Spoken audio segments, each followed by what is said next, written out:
idee luua 14–19-aastastele koolinoortele kaasaegse kunsti mängureegleid järgiv päris oma ja rahvusvaheline kunstisündmus oli päris vana ja ootas lihtsalt oma aega.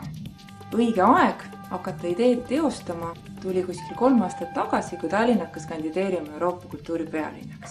Ja 2011. aastal saigi idee ellu viidud, nii-öelda ära tehtud.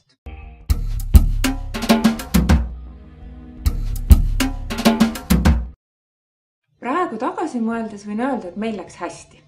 Esimene näitus tuli põnev, tuli intrigeeriv, tuli noortekunsti piire nihutav ja läks igati korda. Ka Triennaali rahvusvahelise žürii esimees, Eesti Kunstimuuseumi peadirektor Sirje Helme ütles, et teda üllatas näituse ühtlaselt kõrge tase ja eriti see, et päris paljude noorte tööd oleksid võinud olla eksponeeritud ka mis tahes päris kunstimaailma kunstisündmusel.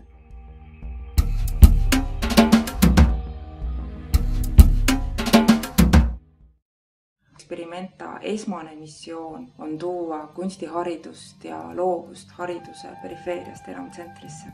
Ja nii soovibki Experimenta olla eelkõige selline nutikate ideede kasvulava ja omamoodi vabamõtlemistsoon, kus kõik head ja pöörased ideed on teretulnud nii selleks, et need ideed läbi mõelda kui ka ellu viia, kus piiride ületamine ja heas mõttes inimeste üllatamine ja miks mitte ka šokeerimine on teretulnud.